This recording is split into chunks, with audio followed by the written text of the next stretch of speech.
За бүгдээрээ хамтдаа чимээгүй цагаа эхлүүлье. За өнөөдрийн чимээгүй цагийн сэдэв зовлон дахь зориг гэсэн байна. За залбираад эхлэе. Эзэн минь ээ, бид таны үгнээс суралцахаар ирлээ. Тэгээд өөрийнхөө үгээр өнөөдөр бидэнтэй яриач гэж залбирч байна. Амен. Хэдэн жилийн өмнө гэр бүл болоод удаагүй байхдаа эхнэр бид хоёр асуудал бэрхшээлтэй нүүр тулж билээ.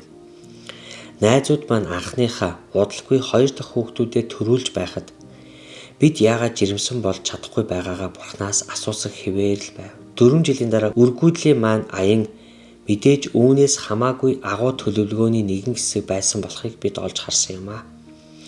Энэ нь бидний төсөөлж чадхаас хамаагүй том зүйл болж хувирсан. Гэвч гайхамшигаас өмнө зовлонг бид хэрхэн даван туулж чадсан бэ? Эсийн бүлгийнхний улмаас л бид үүнийг хийж чадсан юм. Тэд биднийг яг л Есүс шигээр хайрлан өдөр бүр зовлон, урам хугаралтыг маань бидэнтэй хамт тээлцсэн. Дуулал 34:18-ыг бидэнд боддоор харуулсан.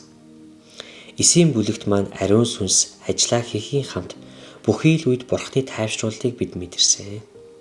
Тэд биднийг дэмжин тусалж байсны улмаас бид олон түмэнд ярьж энэхүү тэмцэл ганцаараа хэмээн бодож байсан өөр бусад хосуудтай Бурхны найдварын мэдээг хуваалцах боломжтой болсон. Гэвч Бурхан ингээ зогсчгоогүй. 4 жил хүүхэдтэй болох гэж оролдсны дараа хуруу шилний жирэмслэлтэд зориулж мөнгө хадгалахыг хичээн.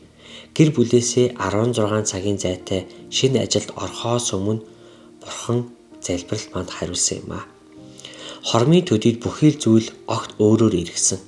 Эхнэр маань жирэмсэлсэн. Хэдэн сарын дараа хөөхөн охин Эма маань мэндэлсэн бөгөөд хамгийн түрүүнд бид энэ талаараа хэнд хэлсэн гэж бодож байна. Мэдээж эсгийн бүлгийнхэндээ. Өөрсдөө үүрч чадахгүй ачаа зовлонтой байхад минь тэд л үүнийг маань үүрлцсэн бөгөөд тэд л бидэнтэй хамт хамгийн ихээр баярлан хөөрөлцөхөөсөн. Тэгэхээр өнөөдөр та юутай нүүр тулж байна вэ? Хэрв та гав ганцаараа мэдэрч байгаа бол энэ нь үнэнээс хол зүйл болохыг санаарай. Учир нь алхам бүрт минь Бурхан бидэнтэй хамт байгаа бөгөөд төлөвлөгөөтэйгээр бусад хүмүүсийг бидний амьдралд байрлуулдаг.